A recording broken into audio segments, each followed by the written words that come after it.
Hello and welcome to episode 76 of Glitch Report. My name is GnittWitt. Thank you so much for stopping by, saying hi, kicking it with me today on the stream of dreams, the show of shows and everything in between. It is Thursday morning, 10 a.m. Pacific Standard Time. Traffic and the weather on the ones. I'm joking. We don't do traffic and weather on the show because this is a new show about video games.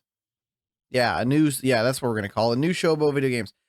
This is our first episode back in the year 2024. Took a week off.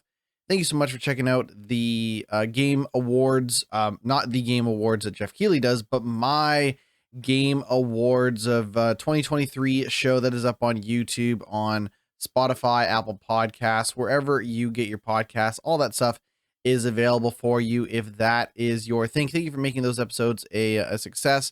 Really appreciated hearing everyone's thoughts on their favorite games of the year, what surprised them, what didn't, what they're looking forward to in 2024. I am excited to be here recording, doing a variety of topics today. A huge amount of news because we were off for a week, so we've got a huge amount of news to get through. But first thing we're going to do is we're going to kick off a review roundup for Prince of Persia: The Lost Crown. Now, if you listened to my Game Awards of 2023 podcast or the video version, whatever you did, you'll know that Prince of Persia: The Lost Crown is one of my most anticipated games of 2024. So I was surprised to wake up this morning and discover that the previews are long gone, and now we have final reviews for the game itself. Currently sitting at, if I pull up opencritic.com here, 76 reviews on opencritic.com. The top critic average is an 86 out of 100, with 93% of all critics recommending Prince of Persia: The Lost Crown. Sounds pretty good. Let's dive a little bit deeper. PC Gamer gave Prince of Persia: The Lost Crown a 72 out of 100, saying a palatable Metroidvania with a mediocre story. My biggest frustration with The Lost Crown is how long it takes to get to the good stuff. And for those who maybe aren't familiar, Metroidvania is basically a subgenre of, kind of the action adventure, 2D side-scrolling games where it is very much influenced by games like Castlevania, specifically Castlevania Symphony of the Night, and the games that followed after it, as well as Super Metroid. So if you're wondering, what is a Metroidvania? It is Super Metroid and Castlevania combined to be shorthand for a subgenre of action-adventure games, specifically referencing the 2D and side-scrolling games.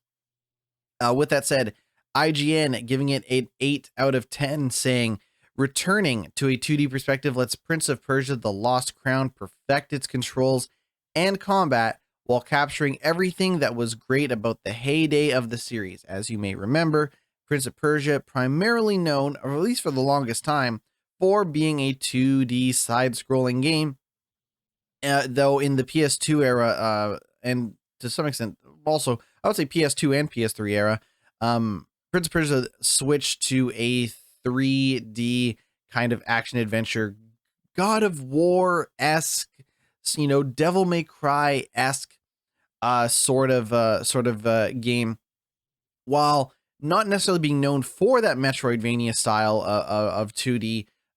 This is almost like Prince of Persia returning to its roots in a weird way, at least based on what I'm reading from these reviews. Like I said, IGN giving it an 8 out of 10. Games Radar Plus with a 4 out of 5, saying, for those wanting more in the same vein as 3D adventures like The Sands of Time, this ain't it.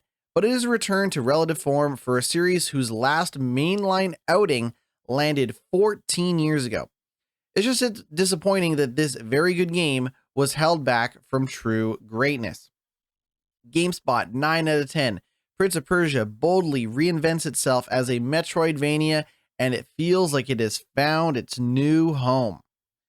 If we keep on scrolling through some of the other reviews are starting to pour in.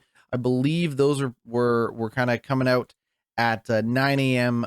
Pacific Standard Time. Video Games Chronicles, as always. Shout out to Video Games Chronicles. Jordan Midler, VGC, saying, Prince of Persia was long in need of a resurrection, and in The Lost Crown, it's found it. Excellent platforming, clever puzzles, and a huge map make one of the best Metroidvanias in years, and kicks off 2024 in style. I am very much looking forward to, kind of people in chat asking. I'm very much looking forward to Prince of Persia: The Lost Crown. When that game comes out, I will be streaming it. I will definitely be recording some footage of it, as well as, games that are coming out throughout the rest of the year.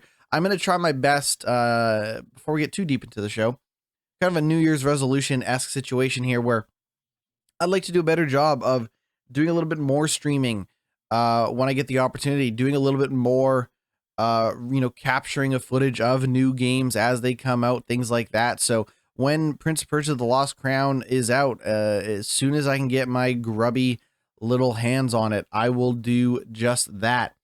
Looking over at, I'm just kind of on my second monitor here, Ubisoft Plus will let you play Prince of Persia: The Lost Crown 3 days early on January 15th. That is a Monday. So maybe, actually, that would actually really work out. That would really, really work out because I'm off on the Tuesday. Okay. Forget my work schedule. I will definitely be playing some Prince of Persia: The Lost Crown as soon as I can. When I get the chance. But honestly, overall, like, Prince of Persia, looking and sounding great. There is a demo out on PS5, on Xbox, on PC. I should really download that when I get the chance. Perhaps I will play that demo tomorrow on maybe a stream. I don't know. We'll find out.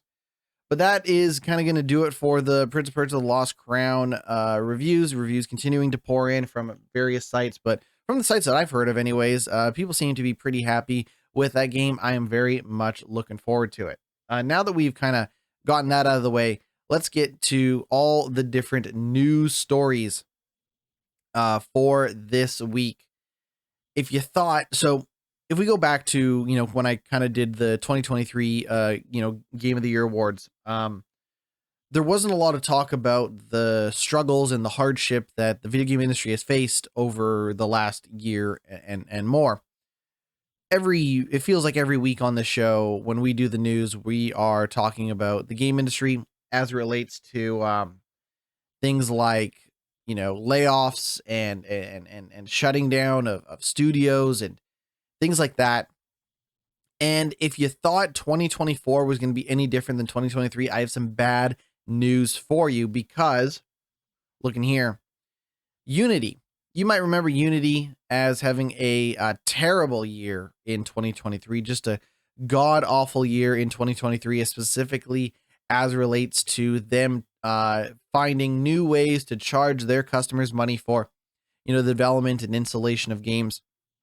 A real shit show, top to bottom. And Unity kind of was, talking about, hey, we're going to restructure our workforce. We're going to, restructure the business top to bottom. And the way that they are going about doing that is by announcing a 25% workforce reduction. That is about 1,800 employees that are going to be laid off, at least at the start of 2024. For Unity. This news story is coming from Video Games Chronicles. This is the fourth round of layoffs at the game engine maker in the last year. So 25% in this cut alone, but that is not, counting the other layoffs that have happened over the last year at Unity. In a regulatory filing published on Monday, the game engine maker said the cuts were part of a company-wide restructuring and refocus on its core business as it attempts to position itself for long-term growth. The San Francisco headquartered firm said it expected to complete the layoffs by the end of its current fiscal year in March, and that all areas and regions of the business would be affected. That being said, all of the awful leadership, team members all the CEOs, all the presidents, all the big wigs. Obviously, those people have golden parachutes. Obviously, those people have, zillions of dollars in the bank. And honestly, they're the ones that are making a lot of the awful decisions that have affected Unity to this very day. But of course, it's the people on the bottom. It's the people that are the worker ants, the worker bees that are being affected by this. I don't expect, John Riccitiello, who was the CEO who stepped down. I'm sure he's doing just fine compared to the people who that were, you know, affected with this round of layoffs. This is the fourth round of layoffs at Unity in the last year, and it follows a period of significant instability for the company. In October, it announced that John Riccitiello was stepping down as president and CEO effective immediately. His departure came weeks after the company sparked a backlash from development community by announcing controversial monetization plans for its popular game development engine, which it partially walked back following the outcry. Now, former IBM president James Whitehurst, who was appointed as Unity's interim president and CEO when Riccitiello left, told Reuters at the time that further changes designed to refocus the company were planned. Unity's quarterly earnings report published in early November then confirmed planned structural changes, which it said would likely include discontinuing certain products, reducing its 7,000 strong workforce, and cutting its office footprint. Later that month, it confirmed plans to cut 265 jobs, or 3.8% of its global workforce, as part of a company reset. The latest round of redundancies continues as an incredibly difficult run for the game industry. Last year, it's estimated that over 9,000 people lost their jobs in the games industry. And that isn't stopping. That's not stopping anytime soon. Twitch has announced that it will lay off around 500 employees this week. That is about 35% of its workforce. According to Bloomberg, the Amazon-owned platform will reduce its workforce by 35%. Twitch declined to comment on the story when approached by Bloomberg. This is the latest blow in a difficult period for the streaming frontrunner. Last year, the company fired over 400 employees as part of a company-wide cut at parent company Amazon. Now, like with Unity, Twitch has a lot of issues. It isn't just, a large number of employees that need to go so that the, president and CEO can buy another yacht or a yacht to dock their yacht in, or whatever the fuck. The platform has also faced struggles with its viewers and creators in recent years as controversy swirls around content policies and what is actively promoted on the platform, such as partial or implied nudity. If you are listening to the audio version of this show, yes, I am live on Twitch. There is no implied nudity to me whatsoever. I am nude from the waist down, and there ain't nothing implied about it. Oh, I should be allowed to say that. Actually, that's not true. I'm not. Oh God, I'm going to be banned from Twitch now.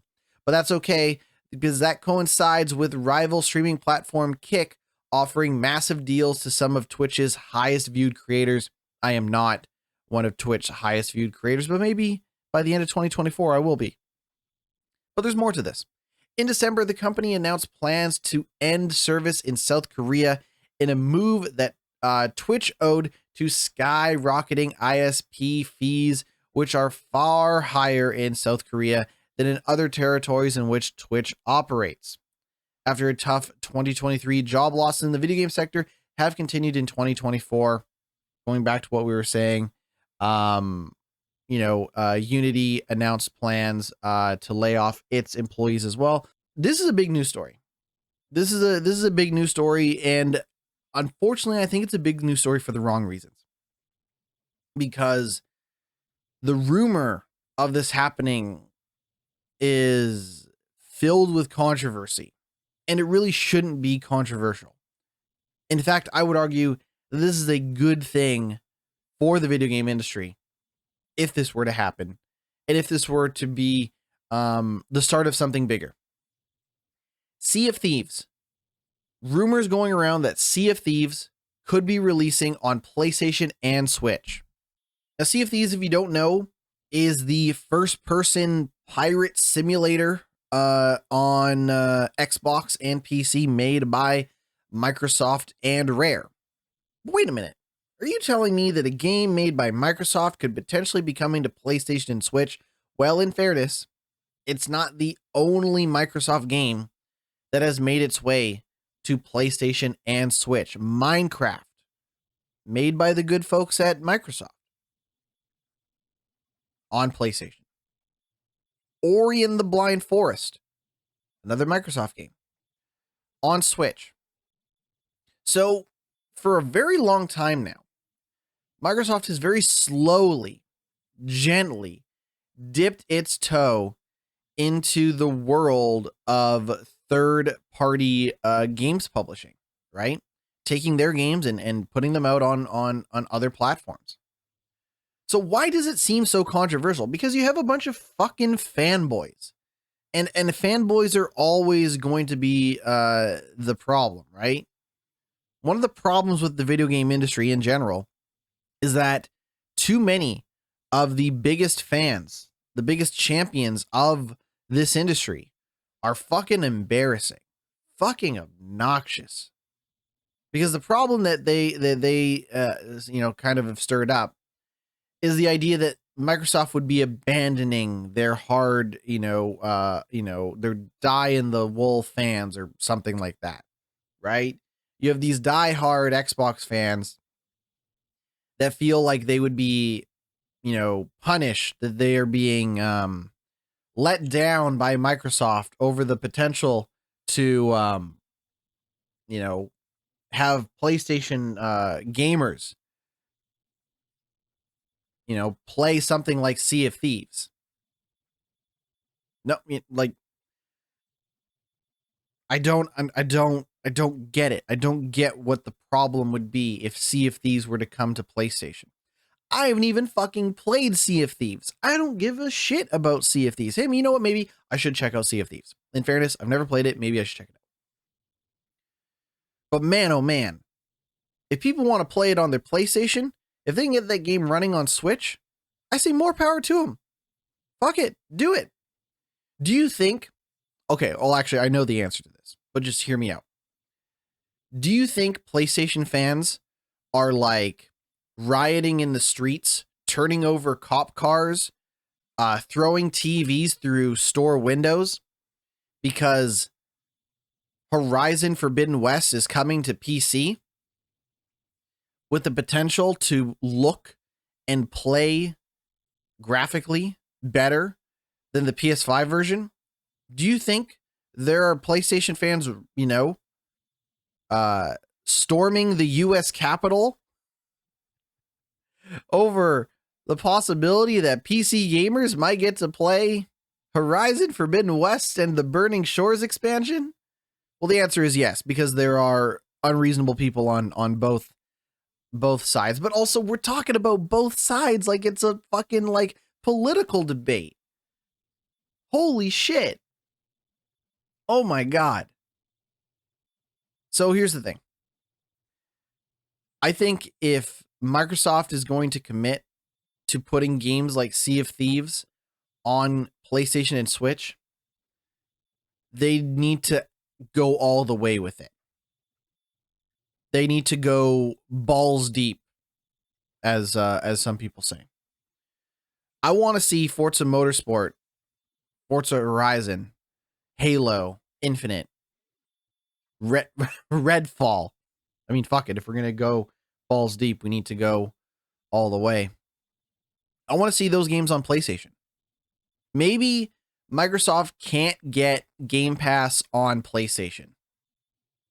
In fairness, Microsoft can't get Game Pass on Steam, right? You cannot subscribe to Game Pass on Steam. But you know what you can do on Steam? You can buy Halo Infinite if you want to. If you want to buy Halo Infinite instead of getting it on Game Pass and you have a PC, you can buy Halo Infinite. you can buy Redfall. Because here's the thing. In a world where PlayStation 5 is outselling Xbox 3-1, if you want your games to succeed at all, you might want to put them on a platform where people are buying games. You might want to put your games on as many consoles as possible, right? Have as many people play your game as possible. I'll give you a great example. Halo Infinite is a free-to-play game. It is a free-to-play online multiplayer. The multiplayer in Halo Infinite is free-to-play. And then if you want to buy microtransactions and skins and different armor sets and battle passes and all that shit, you can. What a great way to attract a new paying audience than by having Halo Infinite on PlayStation. Because here's the thing. Microsoft has done this kind of unique scenario with their console where despite being in last place, they have still positioned their console as an experience that you can't get anywhere else, right? If you want Game Pass is best played on an Xbox. And I have a PC, and I'm going to tell you right now, even though I have a PC, and even though these games run at a higher frame rate because of my graphics card and whatnot, and even though they can run at a higher resolution and all of this stuff, keyboard and mouse, I will tell you right now that Game Pass is best experienced on an Xbox. And Game Pass is a hell of a deal. Always has been. Unless they fuck it up, it always will be. So even if you are a PlayStation fan, you might acknowledge that the experience that you get with Game Pass on Xbox can only be truly realized owning the console. But if you want to buy and play Sea of Thieves on your PlayStation, Microsoft should let you do that. Absolutely. Now, again, these are all rumors and speculation. This is a news story I pulled from Video Games Chronicles. They are referencing a couple of things here. Last week, the Nate the Hate podcast said Microsoft was planning on bringing one of its more acclaimed first-party games to competing platforms this year. Now, responding to that claim was Giant Bomb reporter Jeff Grubb, who said Rare's Sea of Thieves could be set to make a jump to Sony and Nintendo's consoles. He says Sea of Thieves, I'll say I've heard that there was one that might be coming to other platforms. Jeff Grubb said on Monday. When I first started hearing these rumors, I was like, this is probably about Sea of Thieves because I've heard that could come to Switch and PlayStation. Now, in his new industry newsletter Game File, former Kotaku editor and Axios reporter Stephen Totillo also said on Monday that he'd been told by a source that Microsoft was considering bringing Sea of Thieves to PlayStation, possibly for an early 2024 release. The pirate-themed co-op multiplayer game released for Xbox One and PC in March 2018, when it became the first exclusive title from Microsoft to launch on Game Pass day and date with its retail release. Microsoft said in July 2020 that Sea of Thieves had been played by over 15 million people, cementing its place as the most successful new IP from Xbox this generation. An enhanced version of Sea of Thieves was released for Xbox Series X and S in November of 2020, and Rare said in June of 2022 that the game had attracted over 30 million players. Now, some fans on social media have also speculated that the unnamed Xbox title reportedly headed to rival platforms could be Tango Gameworks' Hi-Fi Rush, the action game that hit Microsoft consoles this time last year. Grubb didn't rule that out. He said, I don't know if this is necessarily a sign of a change in global strategy from how they approach Xbox going forward. He said, it seems like it might just be a case-by-case thing, and they're like, what's the best thing for Hi-Fi Rush? Hi-Fi Rush, also a game that should be on PlayStation if Microsoft wants to do it. Well, this is a quote. Well, It would be nice to make a little bit more money. It would be nice to raise that franchise's profile a little bit, because I know that they really like Tango Gameworks at Microsoft and they're growing that studio.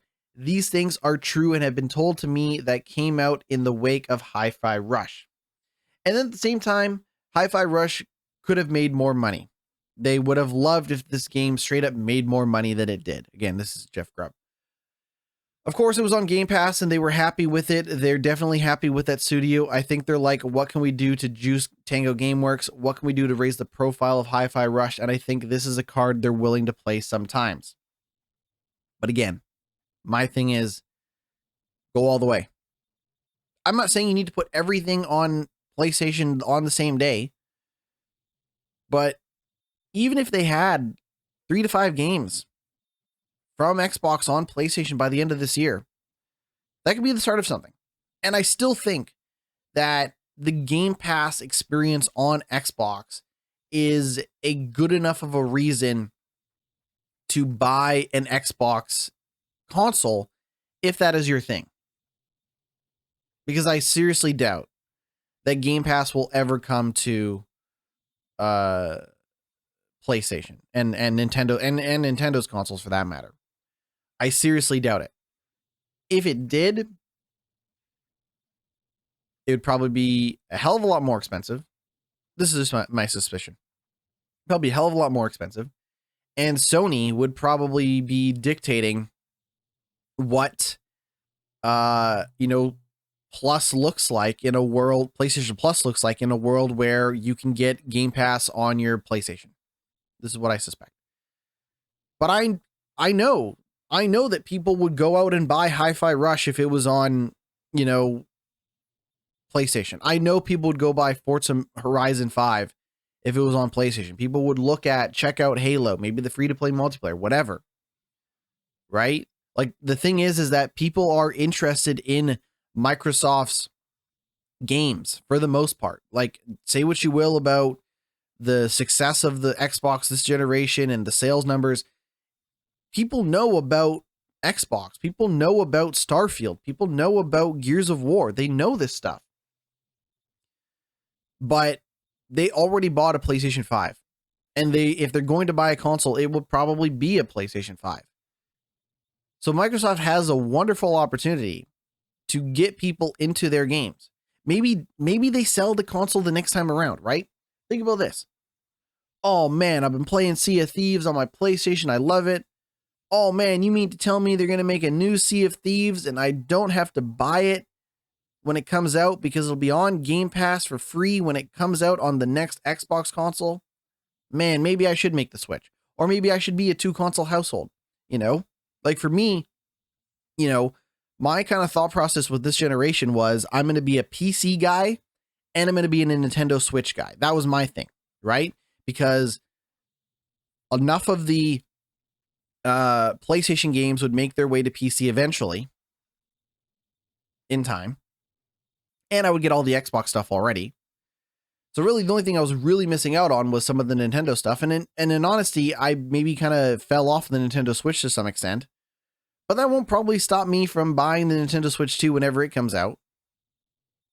So, and if you are somebody who is like, well, I don't want to fuck with the PC, I just want to play my PlayStation and maybe a handheld or whatever, or if you are going to do that 2-console household thing, what a better way to experience your, potential new favorite franchise like Hi-Fi Rush than by checking it out on your Nintendo console or your PlayStation. I know, fanboys. These, on social media with their hoe-ass comments, not to quote the great Samoa Joe or anything like that, but these hoe-ass comments on social media being like, oh, I can't believe Xbox would just abandon its fan base. Oh, I can't believe Sony would let such garbage like Hi-Fi Rush on their consoles. Oh, I can't believe this. Man, just shut the fuck up. I mean, really. Really. I didn't love Hi-Fi Rush, but it was good. I didn't love it. I didn't love Hi-Fi Rush, but it was good enough to be on the Game Awards for a variety of nominations, categories, things like that. That means that a good number of people like that game, which probably means that Hi-Fi Rush is a good video game. I just didn't like it that much. Which means that if it's a good video game, it would probably do well on PlayStation. So if you are a fanboy, a console warrior on any side of the aisle, I would just like to tell you that you are a trash human being. You are a bad person. You make this hobby worse. You actively make video games worse by going on to Twitter. I refuse to call it X, and typing out some bullshit about PlayStation being better than Xbox, Xbox being better than PlayStation, Sea of Thieves being trash, Hi-Fi Rush being garbage, God of War Ragnarok being a piece of shit, whatever. You actively make gaming worse. And if this upsets you that much, I hope Microsoft goes all the way. I hope Microsoft puts fucking original Halo on a PlayStation 5. And when you load up that game for the first time, it just gives you double middle fingers. Being like, fuck you. We're putting this game on PlayStation. Deal with it. I'm all for it. Frankly, I'm all for it. I can't believe this would be a controversial opinion to have, but the way I see it, people get so fucking bent out of shape, so tight about games appearing on one console over the other. It's ridiculous.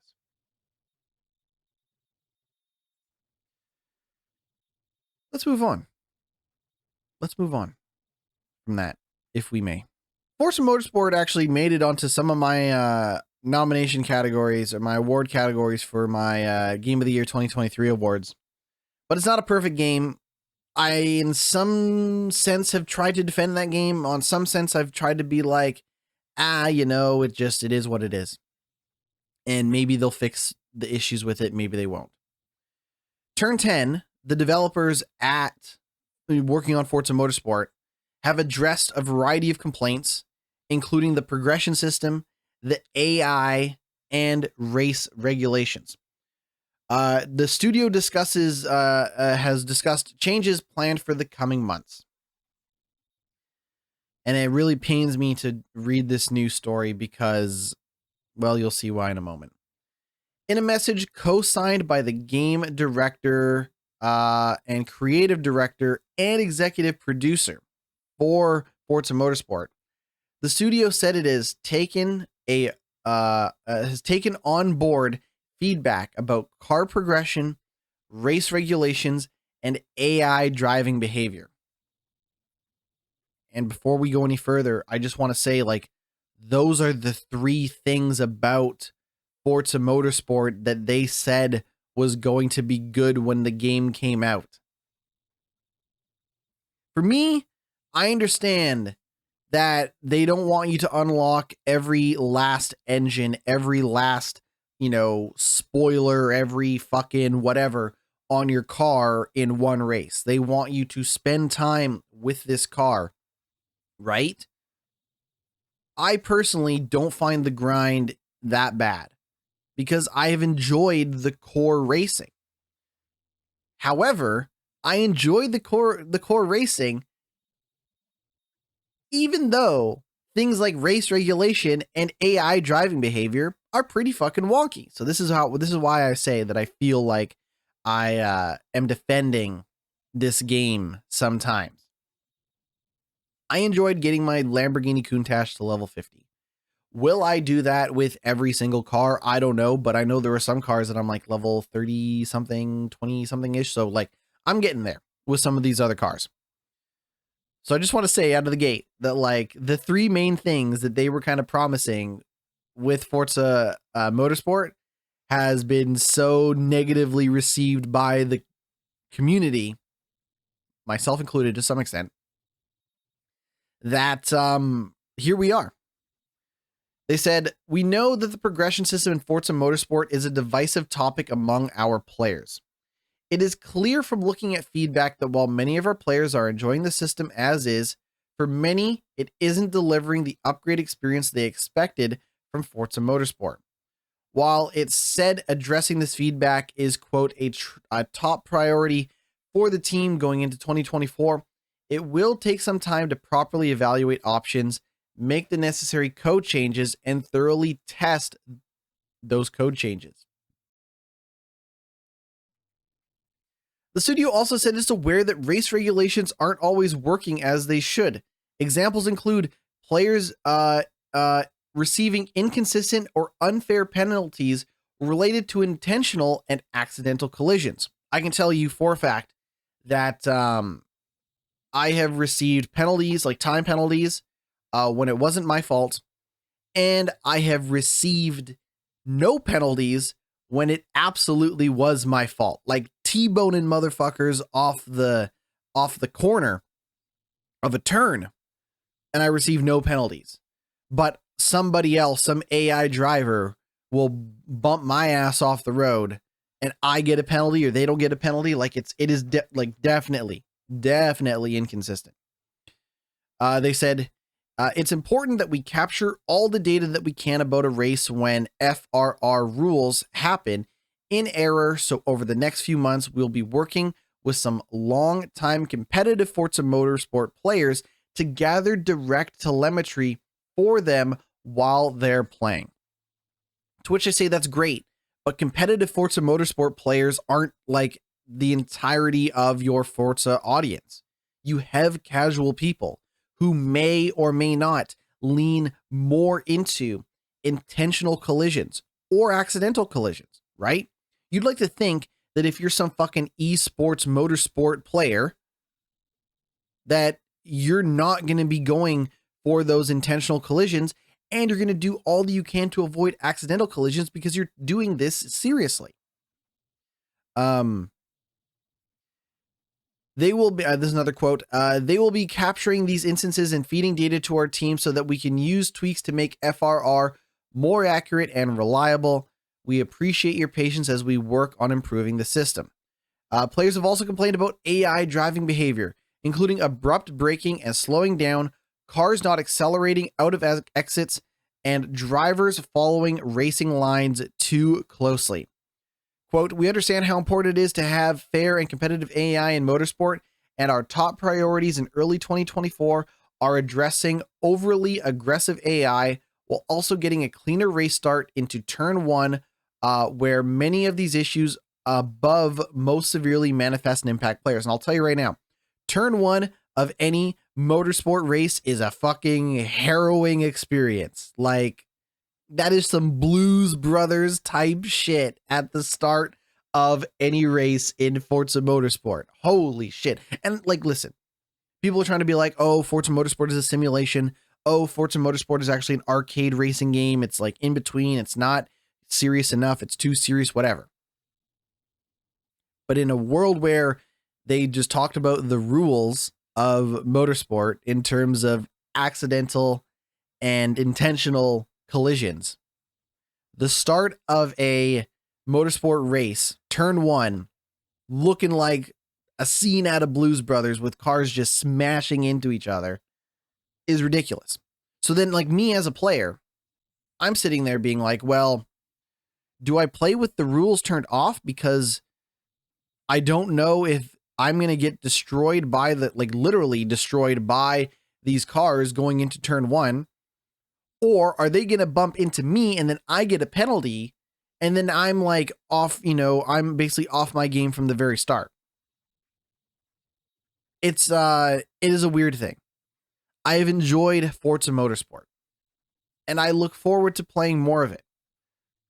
In addition to improving these areas of the game, Turn 10 committed to publishing quarterly updates informing players where it stands on topics, quote, the community is passionate about. Forza Motorsport's first free DLC track, the Yas Marina Circuit, featuring 4 different layouts, was added to the game in November. The track is the current site of the Abu Dhabi Grand Prix and previously was featured in Forza Motorsport 5, 6, and 7. The other thing I'll say about the game is that it doesn't run amazingly well on PC. And I don't know how they're going to fix that, but I've just noticed more and more. Initially, I was pretty impressed by the game, but the more I play it, I'm like, man, the graphics, the performance, the frame rate, it's just not hitting the way that it should. I don't know what is going on. But they have a lot of work ahead of them. Do I trust her? Okay, so this is the big question. Do I, as a Forza Motorsport defender, and I hate that I've become this, but whatever, here I am. As a Forza Motorsport defender, do I trust Turn 10 to make the community happy? No. I'll say that again for the crowd in the cheap seats. No spells no. No, I do not trust Turn 10 to make the community happy. Because I don't know if this community is in a position to be happy. Right? They go back to this thought of like, well, some of you enjoy the progression system, some of you don't. So let's say they go ahead and change that progression system and then I hate it. Well, there you go. Now the community is not happy. Now you have other members of the community that aren't happy. Right?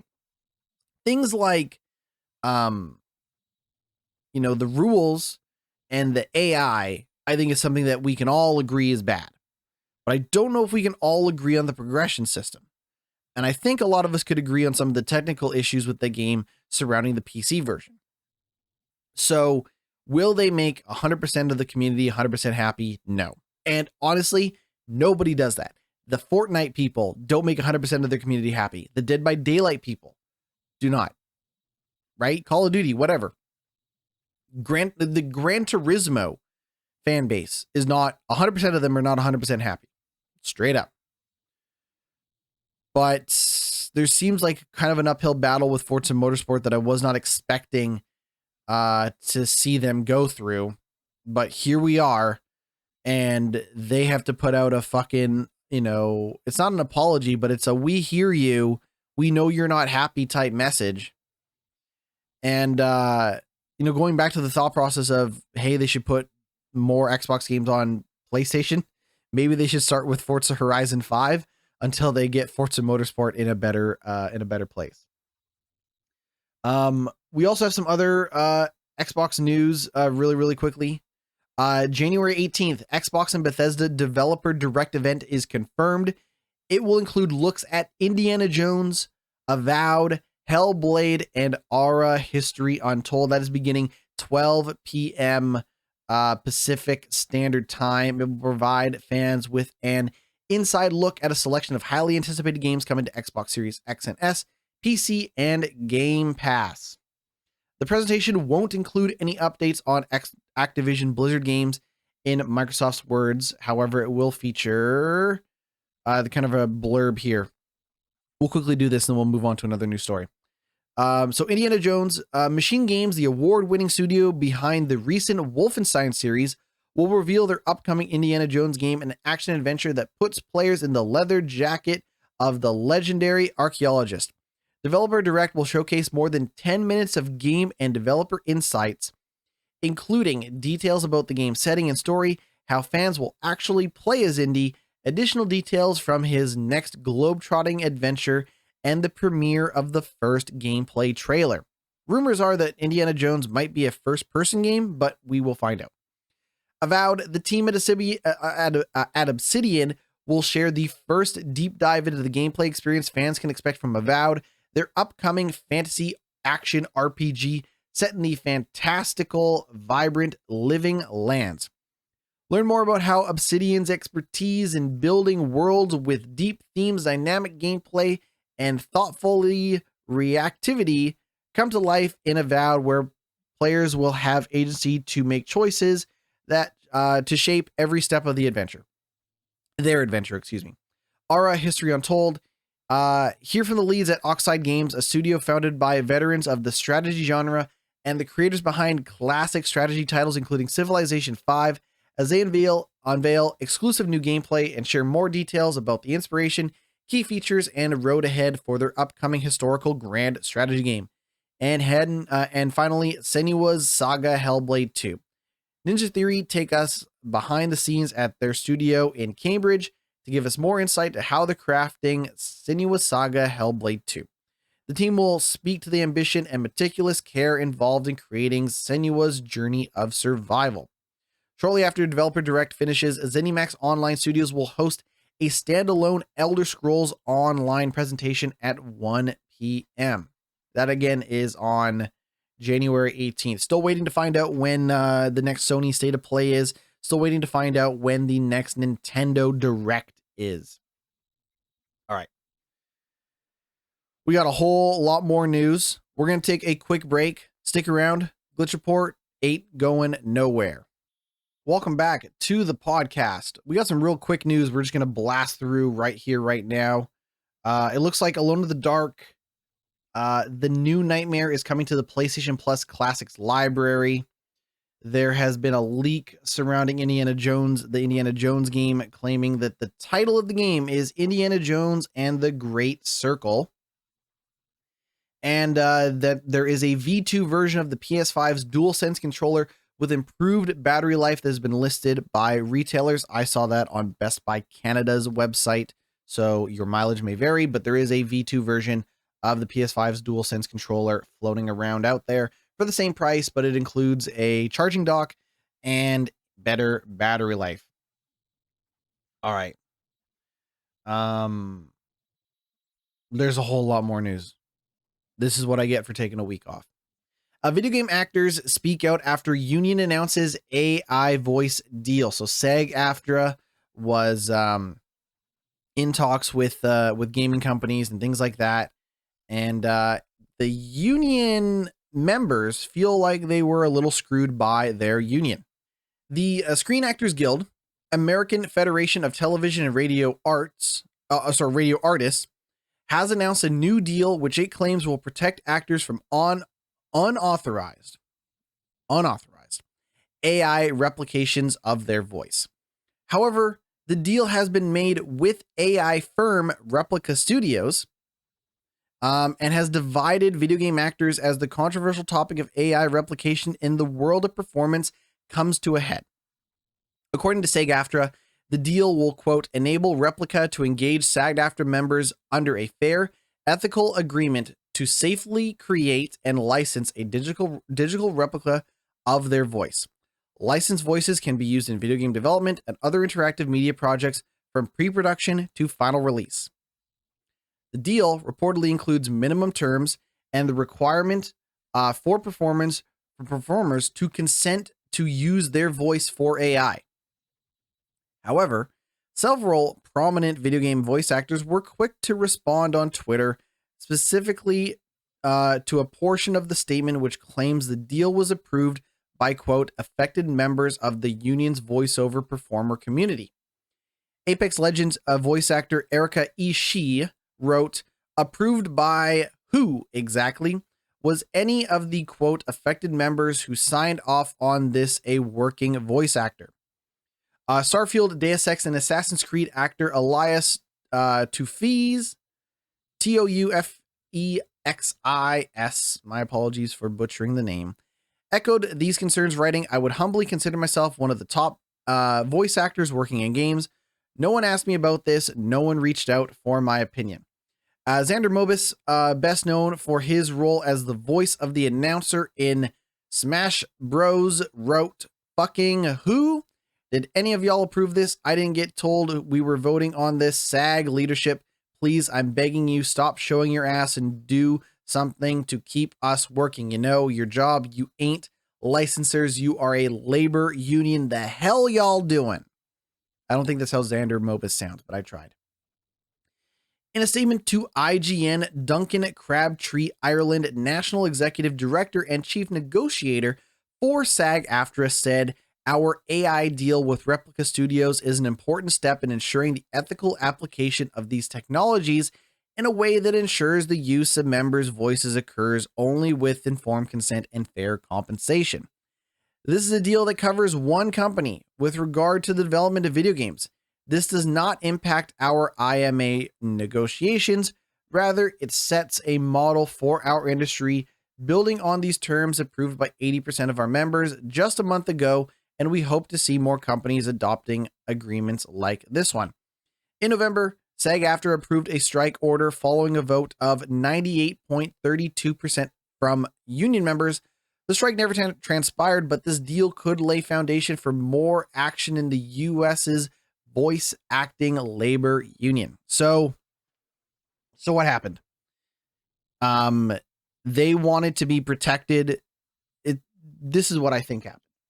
Voice actors wanted nothing to do with AI, because the moment you dip your toe into some AI bullshit, it's like quicksand. You can't get out, right? You can't you cannot put that genie back in the bottle. As soon as your voice gets approved for AI, that's it. You're done. You're done. Doesn't matter who you are. You're done. Right? So it seems like, going back to what, the Starfield voice actor, the Apex Legend voice actor, the Super Smash Brothers voice actors kind of talk about, is like, it seems like my interpretation of their tweets is that they wanted nothing to do with this. Absolutely nothing to do with AI. And the SAG-AFTRA union thought, well, if you can't beat them, join them, but at least we'll make it so you have to opt in to having your voice used by AI. So you have to agree to it. When it seems like they wanted nothing to do with AI to begin with, thus no reason to have a discussion around AI. And I don't want to make this a podcast about AI, but I'm gonna say this. The rich continue to get richer. And the problem with people having too much money is that the people with money often equate creativity and intelligence to their bank account. They do. Elon Musk is a great example of this. Elon Musk is a very wealthy man, born into wealth, managed through a variety of ways to maintain and grow his wealth. And he thinks he's a genius. These people that run these video game companies think that they're geniuses because they can manage to put out a game that sells, 10 million copies. Even though they weren't the one that actually made the game, they just, put on a suit and somehow managed to weasel their way to leadership, either coming from within the company or coming from other industries, whatever the case may be. So here's the thing. We saw a lot of, during the pandemic, we saw a lot of people trying to do work from home, right? A big focus on, hey, it's not safe to leave the house, COVID, whatever. I think it'd be best if I work from home. And for a while, people got their wish. Some people got to work from home, right? Maybe they had to return to the office. Maybe they had to change roles within the company. But some people still to this day get to work from home in a way they didn't have the chance of doing, say, 5 years ago. I suspect that AI is being pushed, especially by a lot of these, corporate leadership types, to kill things like work from home. So that you have to go out till the only jobs that are available are where you physically have to show up and do your job. Maybe that means, manual labor. Maybe that means that you have to go into the office the way you didn't necessarily need to before. Maybe that means that we're all going to be fucking Uber drivers and Amazon delivery people. I don't know. But I suspect a lot of the reason why this, AI stuff is being pushed is to kill any and all job that could have been used as a work from home scenario for working people. But GnittWitt, what about the creatives? Again, this goes back to my thought that, the people running Ubisoft think that they don't need these voice actors because they're the creative geniuses because they have all the money. And this is going to get worse, way, way worse before it gets better. There will probably come a time sooner or later, if we're not already there now, where you will have to look at a video game or any piece of media, TV, movie, music, whatever, and have to decide, oh, there's a bunch of, uses of AI in this. This was voice acted by an AI. This was written by an AI. do I want to support this? And that'll be up to you to decide, right? Do you want to see people like these voice actors continue to get work? I will leave that up to you to decide. My only thing with, kind of putting that ball in your court is that it is a very slippery slope. And once people like, Xander Mobus, Super Smash Brothers voice actor, gets less and less work because of AI, the people who effectively took away his job will come for yours. They will come for yours. They will come for your friends. They will come for your family. They will come for everybody's job until we are all just doing some sort of backbreaking manual labor. And I got nothing. Listen, son of a carpenter. I got nothing against backbreaking manual labor. But a lot of people used to say, oh, why would you work hard when you could work smart? The people that believed in working smart are now going to be the people that make it so that all you can do is destroy your body by physically showing up to whatever work you do. And you might be thinking, well, damn it, that's how it should be. No, it isn't. It is not how it should be. Not everybody was or should be put on this earth to build pyramids. Not everybody on this earth was not everybody on this earth was here to voice act or star in TV and movies or do podcasts or paint or be a real estate agent. Like, there is so much more to life than work. But the problem is that you have to work for a living. There's no universal basic income. There is no benefits to a lot of the jobs that you work. And it's a lot of shit hours and shit pay, and it only gets worse. But imagine a scenario where the people who have what you would consider to be a cushy, easygoing job, like doing a voice acting role, what happens when they're out of work, right? What happens then? Because again, I suspect that if they lose their jobs, whatever job you have or whatever job your family has or whatever job your friends have, maybe next.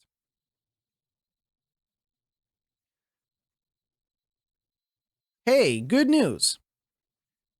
Steam, the good folks at Steam, used to be big believers in not allowing AI generated games onto their store. Now, they're going to let games be on their store if it uses AI generated content, but it has to disclose if it uses it or not.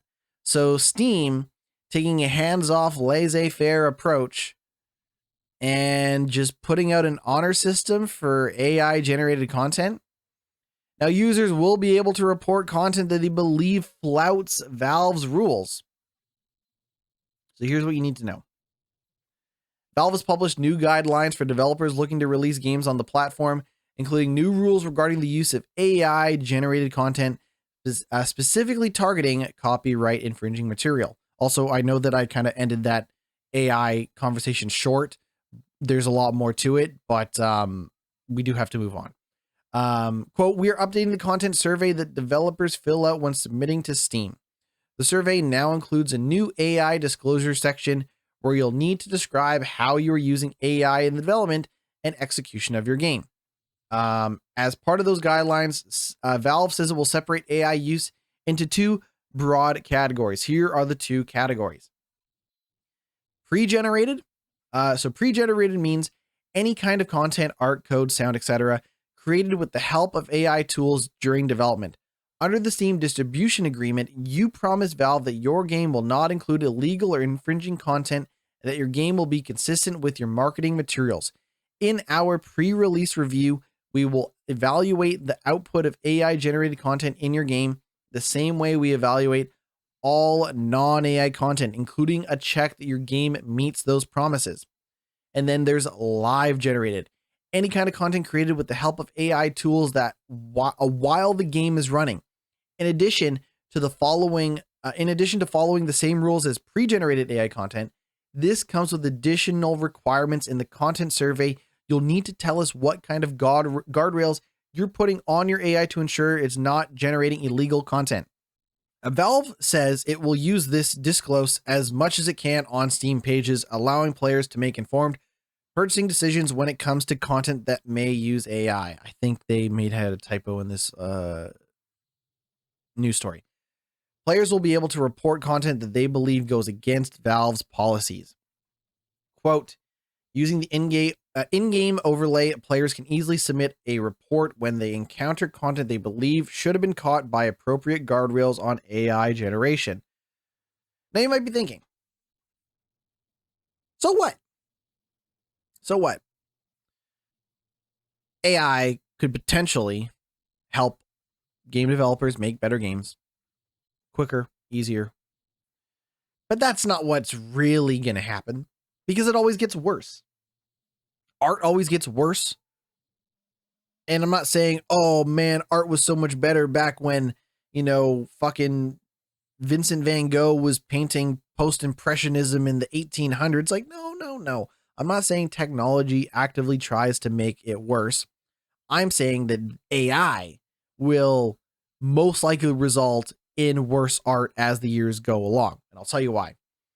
In 2023, Steam saw 14,000 plus new games released on its platform.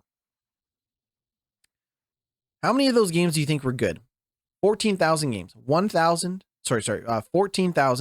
games were released on Steam in 2023. How many of those games do you think were good? 400, 500, 1,000, maybe? How many of those games do you think were good? I'm going to tell you that I don't think it's more than, it's less than half. I'll tell you right now, it is less than half. Now, I'm not saying bad art can't exist. I'm not saying, people can't make bad video games.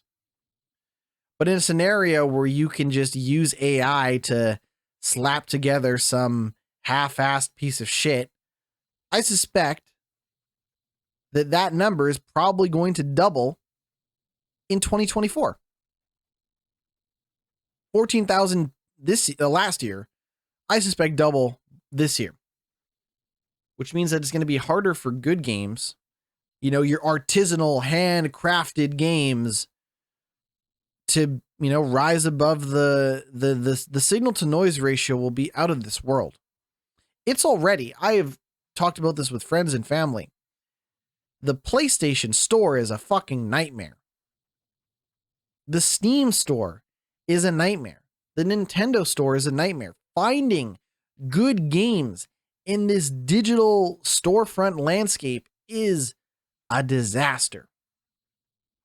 It really, really is. Right?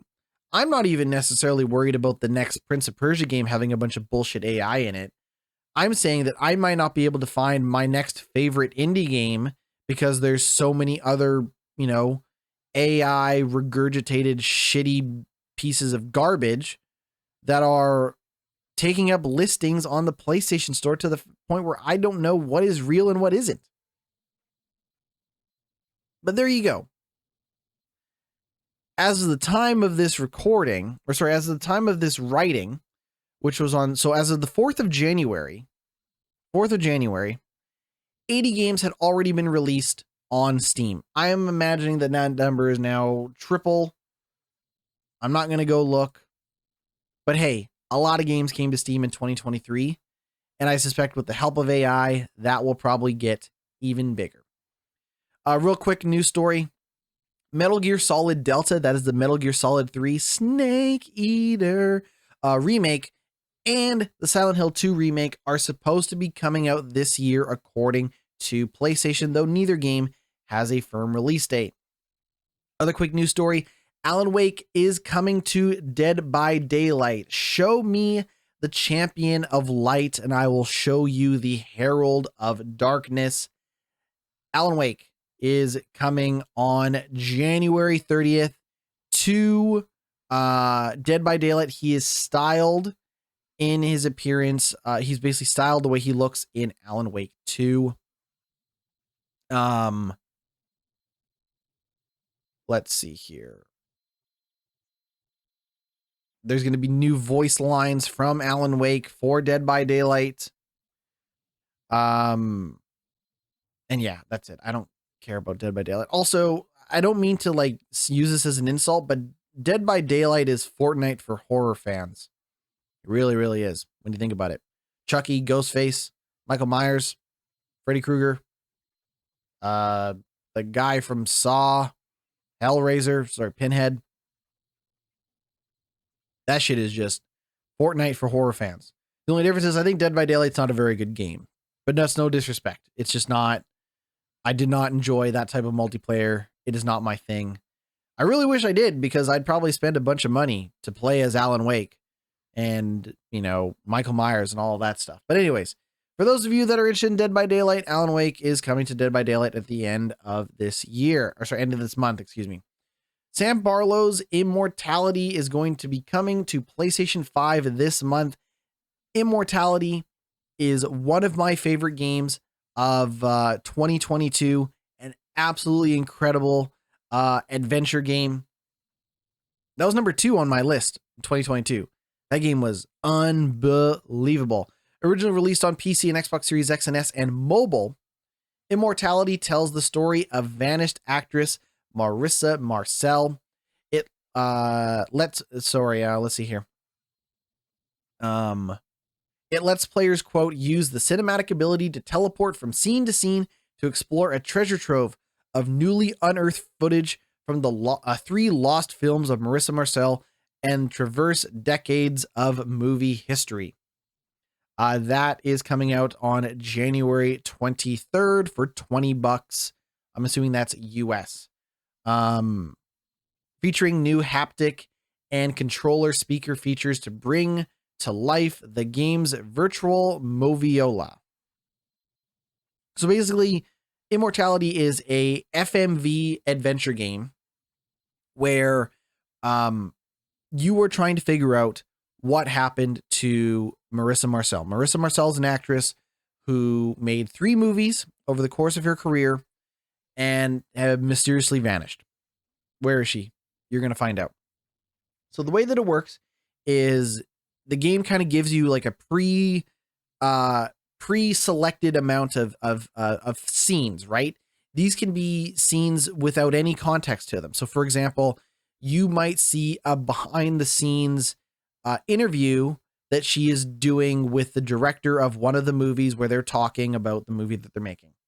There might be another scene where she is on the set of some talk show talking about one of the movies or talking about 2 of the movies or whatever, right?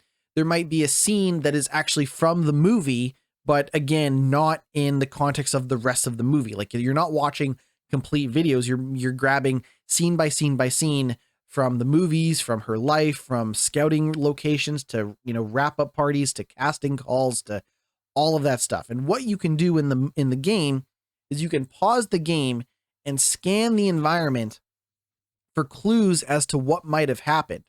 And then you can click on a part of the environment and actually enter another scene that is related to the object that you clicked on. Now, for those interested in the game, I'm going to give you a couple of quick hints. So you can pause the scene and you can scan the environment. You can click on a cigarette, and then you can teleport into the next scene that has something related to a cigarette in it. But it doesn't just have to be objects. You know those director clipboards with the writing on it? What if you clicked on one of those?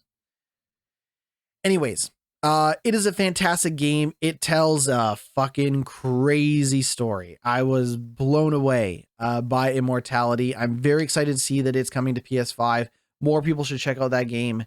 It is fabulous.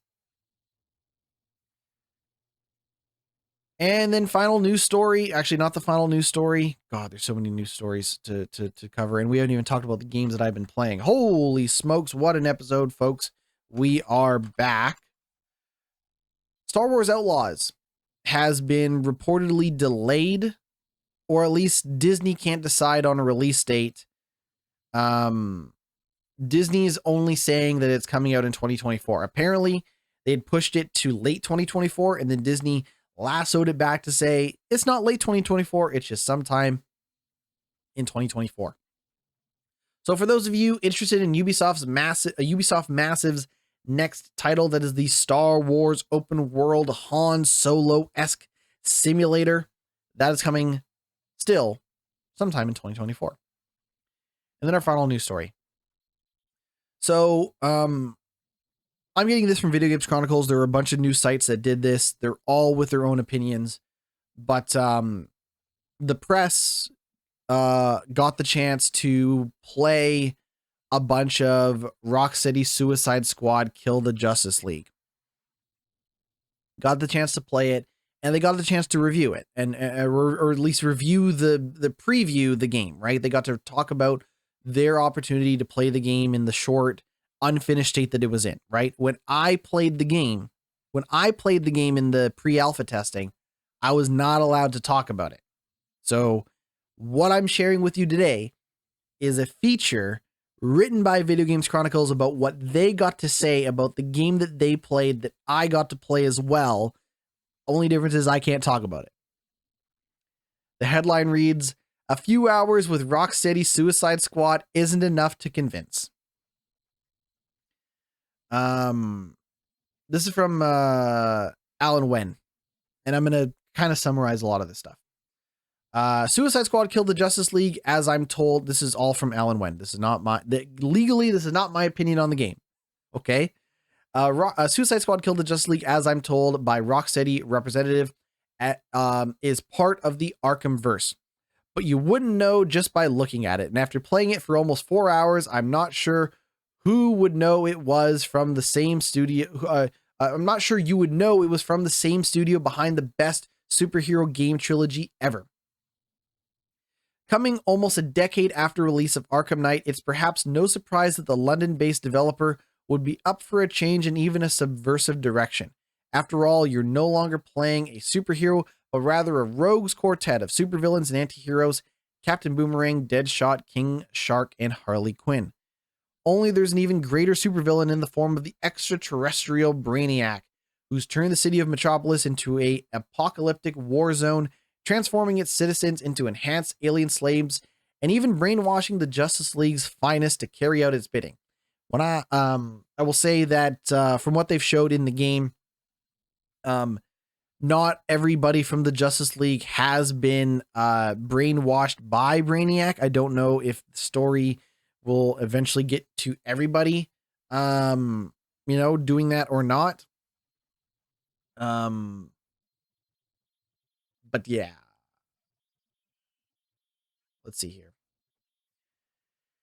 One of the biggest strengths of the Arkham games was that they really made players feel like they were Batman, whether in traversal, exploration, or combat. With each of the 4 Suicide Squad members have their own unique moveset, they don't feel as intuitive to control.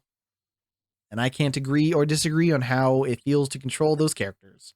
But according to this preview, they don't control great. Indeed, many of their abilities are riffed from someone else, as the opening chapter has the group pilfering gadgets from a display in the Hall of Justice, which also becomes your base now that its original tenants have turned to the dark side. So Harley takes off with Batman's grapple gun and bat drone that combined allow her to swing around the city anywhere. Deadshot acquires Gizmo's jetpack, while Captain Boomerang takes a gauntlet created by Dr. Savannah that has him blinking at Flash-like speeds. The setup conveniently gives each member a different traversal ability, while King Shark is the only member who can naturally leap at great distances while also creating a shockwave splash upon landing. Traversal skills have cooldowns, but there are also more maneuvers you can pull off to take their use further. In Destiny fashion, you can also unlock lots of gear color-coded by their rarity, with Rocksteady complicating matters with a new notorious tier above the rarity rank of legendary.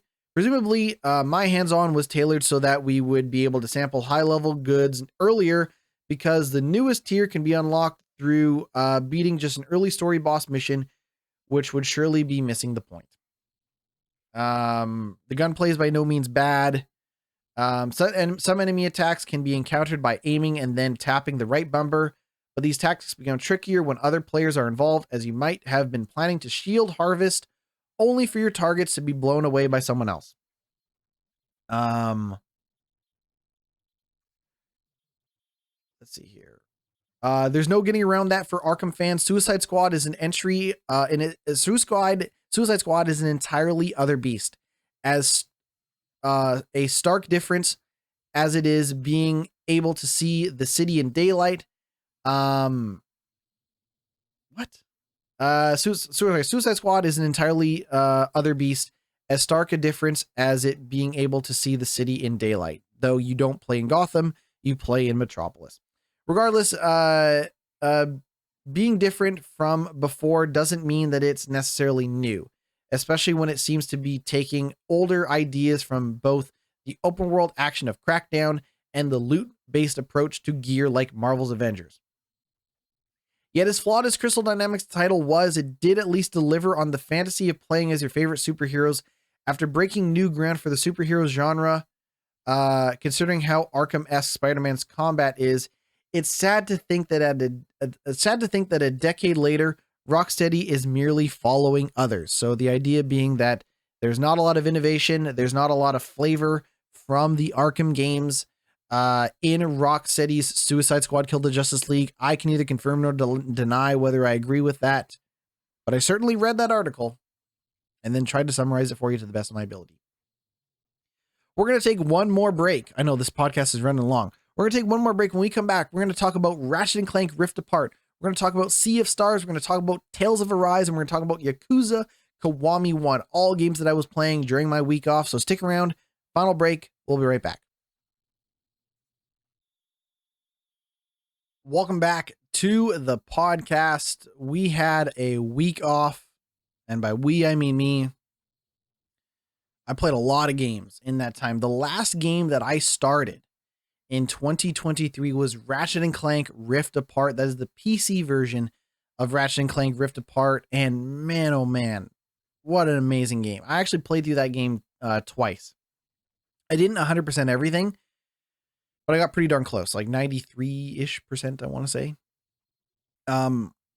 Ratchet & Clank Rift Apart, you know, like I'm just so happy to see that game on PC. That type of art style, that kind of more cartoonish, Pixar-esque. I hate to use the word Pixar-esque, but that Pixar-esque art style and graphics really, really shines on PC. That ray tracing is great as well, though maybe perhaps a bit of a performance killer, but you know, your mileage may vary depending on your graphics card and things like that. But man, like when it comes to Ratchet & Clank, like the thing that really blew me away is that I've been playing Ratchet & Clank games for like damn near 20 years, right? Going back to the PlayStation 2. And it might not be the best if I were to like just gun to my head, list and rank the Ratchet & Clank games, which to me seems like such a ridiculous idea. But the fact is that like, in terms of how I feel when I play it at the time, 20 years later, and these games are getting better and better and better and better. It really feels like that. Between the, you know, the level design is a ton of fun and super inventive and clever. The guns, while perhaps more streamlined this time around in terms of how you upgrade and acquire and the amount of weapons at your disposal, the weapons are still a lot of fun. It's fun to see some fan favorites. Shout out to the Pixelizer and the Bouncer and Rhino weapons being in the game. And you know, like even going back to like, hey, who's the villain in this game? It's Dr. Nefarious. And what's he up to? Well, he's up to some mind bending, you know, multiverse traversing type shit, right? And it's a great game. I understand that Insomniac is probably going to be making Marvel games, Spider-Man, X-Men, Wolverine games for the end of time. But when they set out to make a Ratchet & Clank game like they've done with Rift Apart, it is a tremendous experience top to bottom. A fun story, fun action and gameplay, and something that still feels fresh and exciting. Like I said, going back to playing them like Up Your Arsenal, Going Commando and stuff like that on the PS2, like it is still fresh, fun and exciting to pretty much play through that entire game top to bottom, you know, with the with the collectibles and all of that stuff as well. So, while I would love to see Insomniac take another crack at maybe exploring some of the, Rift dimension, shifting stuff that they had in Rift Apart, the fact is I'm just glad that it came to PC, and I'm glad I got a chance to play it. One of my favorite PlayStation games, franchises for sure, but even in recent memory, one of my favorite PlayStation games, Rift Apart, is just that good.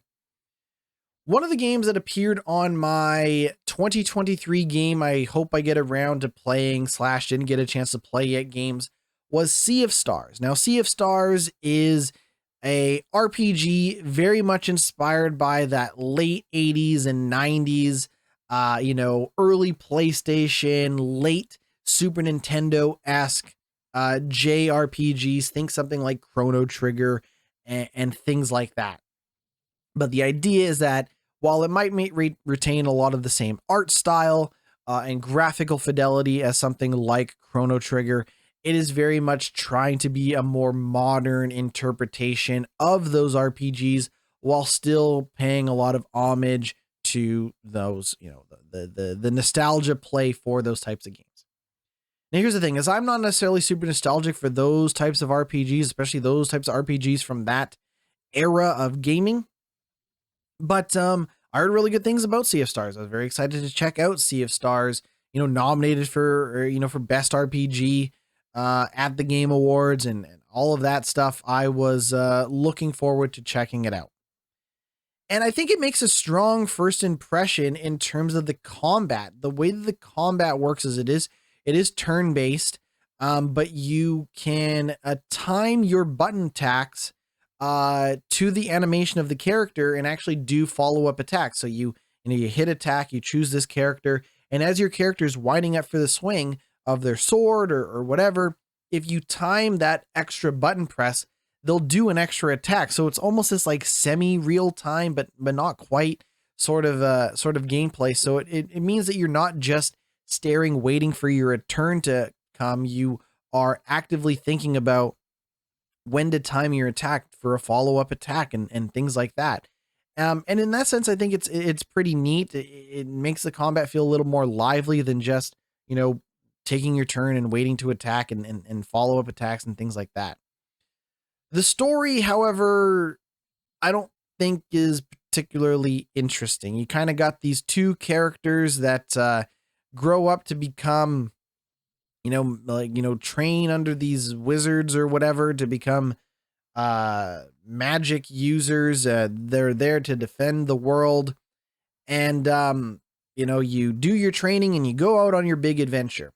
And I don't know why we're going on this big grand adventure. I don't know why I'm supposed to care about the journey or the destination. And I think that's one of my big problems with sometimes with RPGs, right? One would argue that when it comes to big story-based, RPGs and adventure games and really any game that has a big focus on the narrative and the plot and the characters and the writing, a lot of people would argue that it's not about the journey. It's not about the destination. Not to mix up my analogy. It's not about the destination. It's about the journey. But the problem is that story-wise, I wasn't too invested in the journey and I wasn't too clear on what the destination was supposed to be. So after a few hours, I ended up dropping Sea of Stars. Maybe I'll come back to it. I don't know. Combat seems really neat. The presentation is cool, especially if you're into those older style of games and stuff like that. But I don't have a big nostalgia pull for those types of games. So the things that it has to kind of stand on its own for, especially in terms of the story, did not leave me particularly interested or excited. This is a fire round of games that I've been playing. Tales of Arise. Tales of Arise is a game that I purchased early, like in the middle of 2023. Put it in my backlog pretty quickly after playing it.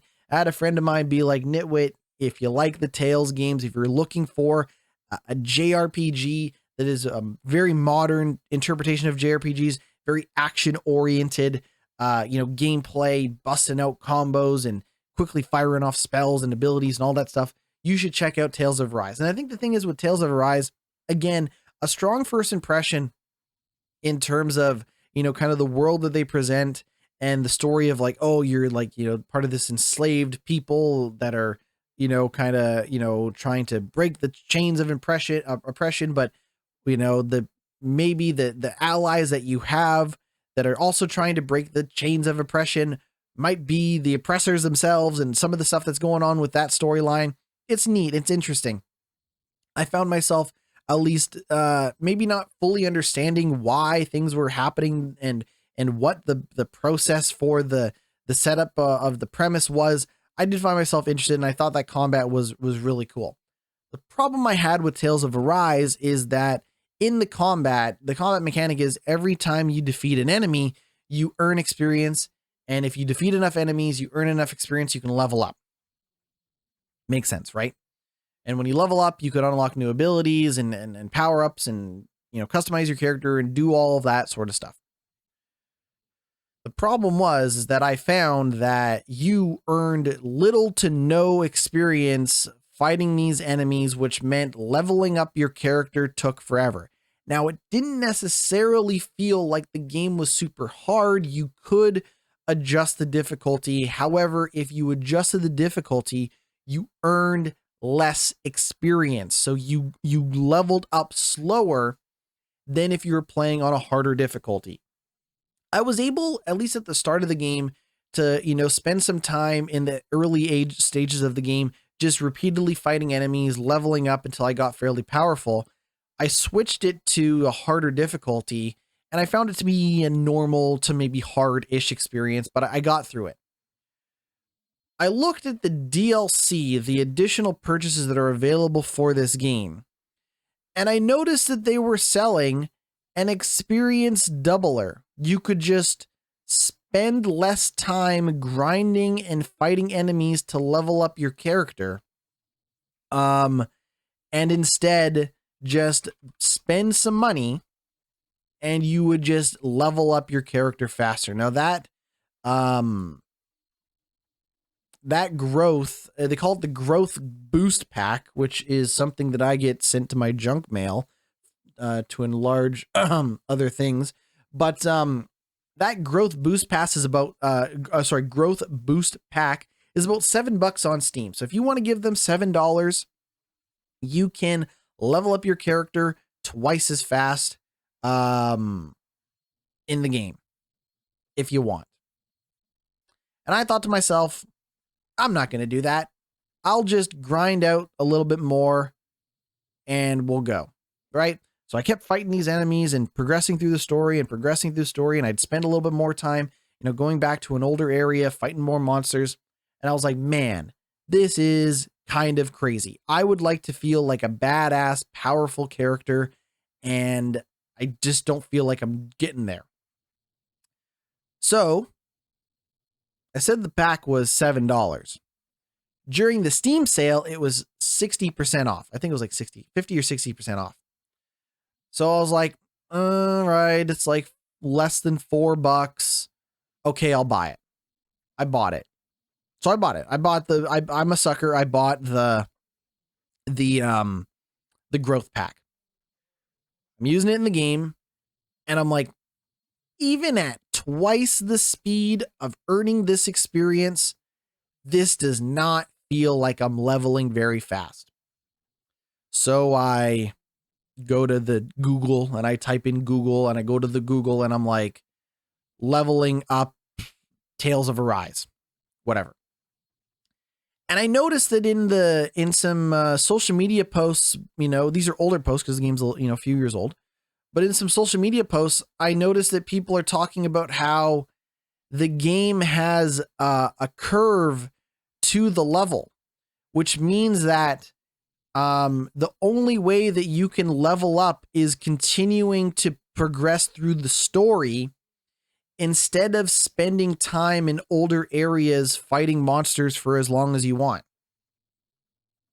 So, you're going to earn more experience fighting these monsters that are closer to your level than you are going back and fighting older monsters. Which means that I felt a little bamboozled. I felt a little suckered. and in fairness, I knew I was a sucker as soon as I bought it. But it meant to me that if I had just spent more time just progressing through the story the way they intended it to, I probably would be about the same level as I was if I had spent, an hour or two grinding out, leveling up my character in older parts of the game. So now I'm a part of the Dirty Buyers Club because I not only gave them their fucking blood money to upgrade my character faster, but it turns out that, this upgrade really isn't going to help unless I continue to progress through the story. And by the time I'm done the story, I'll be done and it won't matter how powerful my character is because I'll have beaten the game. So I stopped playing Tales of Arise. I think Tales of Arise is cool. I think the story and the characters, as it progresses further, the characters really lack a lot of chemistry. Like, they don't seem super close. They don't seem to really just have a lot of chemistry for the big, grand adventure that they're on. But the world seems neat. The lore and why things are happening, and kind of the big bad guys that you're up against, like that stuff seems fine. Like I'm interested in the story in that way. But the fact that like leveling your character doesn't actually matter, because as long as you are progressing through the story, you will earn the experience that basically the game is tricking you to not bother replaying old content and old fights, and instead just keep progressing. Which makes me wonder, why sell the double experience booster in the first place? Like, what's the point, right?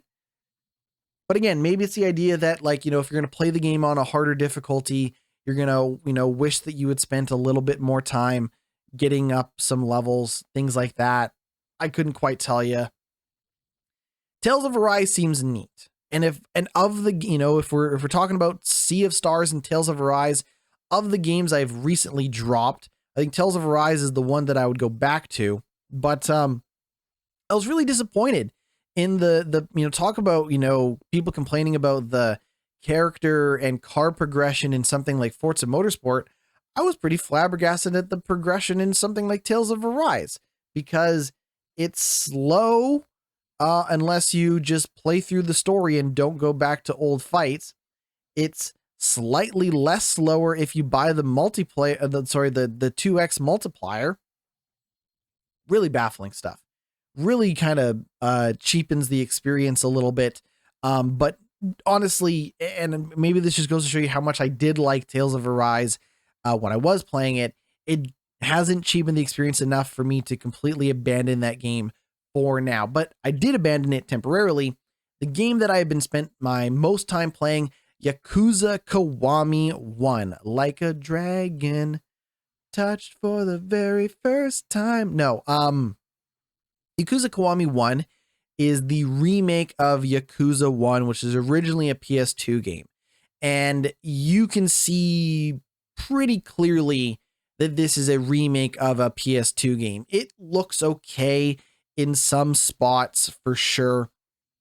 But the environment is pretty small. Like, for an open world game, it's a pretty small open world. When you go into various interior shops and like interior levels and bars and clubs and whatever, they're pretty small environments, like what you might expect on something like a PS2.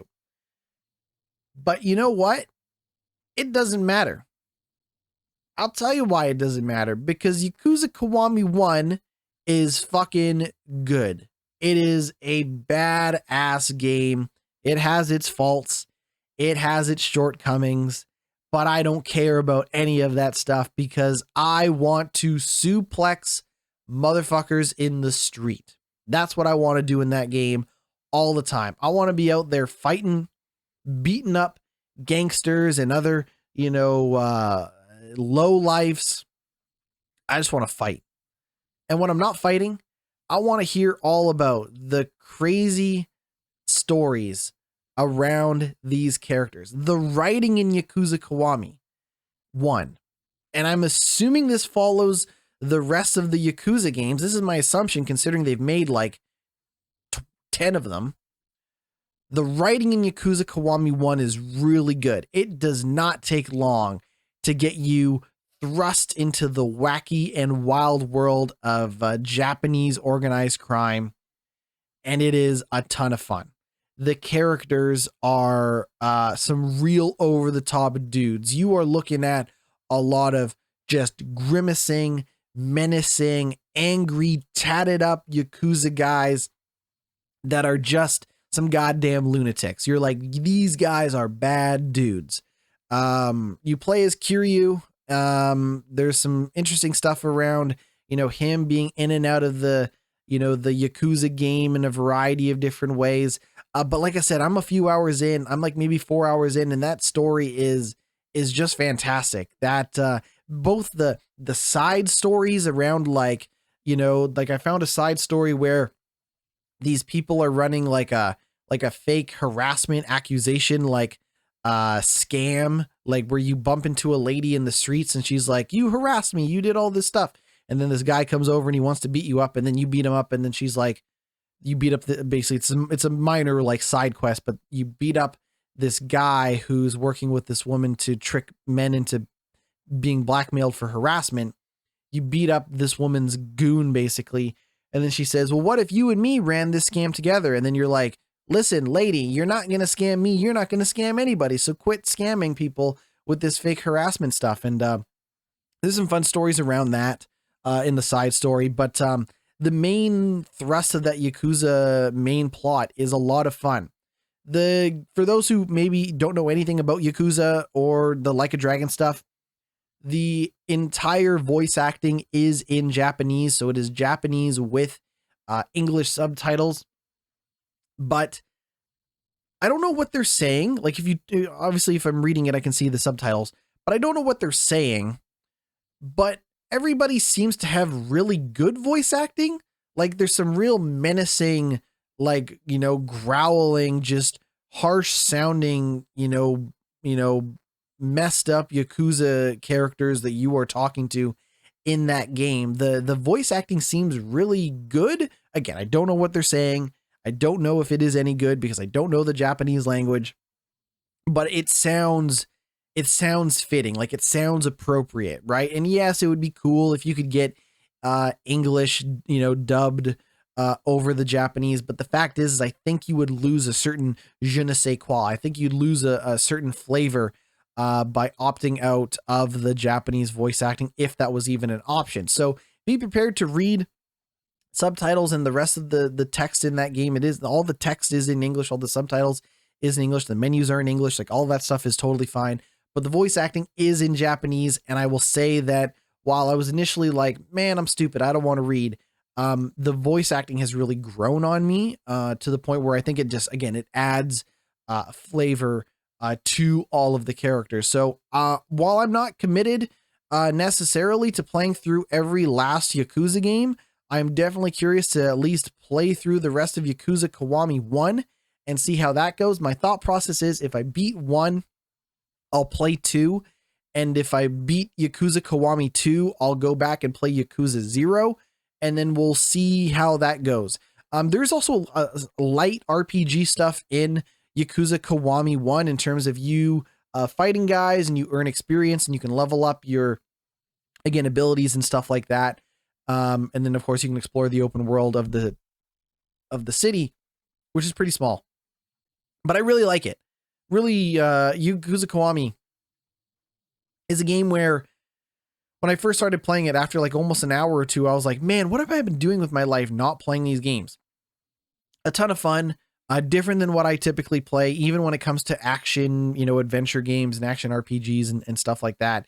Yakuza Kiwami 1 is a lot of fun. I will be playing more of that, but I do need to put that on pause so I can go play the Prince of Persia: The Lost Crown demo.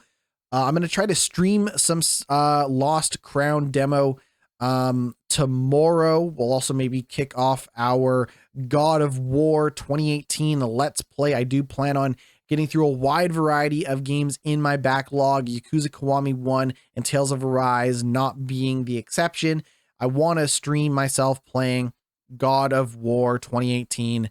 Maybe we'll kick that off tomorrow as well as play some, Prince of Persia, The Lost Crown. This has been a long enough podcast. I have been GnittWitt. You can find everything that I do over at my Linktree, linktree.com/GnittWitt, GnittWitt, Twitch, Twitter, YouTube, Instagram, TikTok, Instagram Threads, Blue Sky, you name it, I'm there. And we'll have some more video content for you throughout the rest of the week, or maybe the weekend, depending on when that God of War and Prince of Persia: The Lost Crown stuff happens. I've been GnittWitt. Thank you so much for making 2023 such a big success for myself and the Glitch Report podcast. And we'll see you all next week. Happy gaming. Take it easy.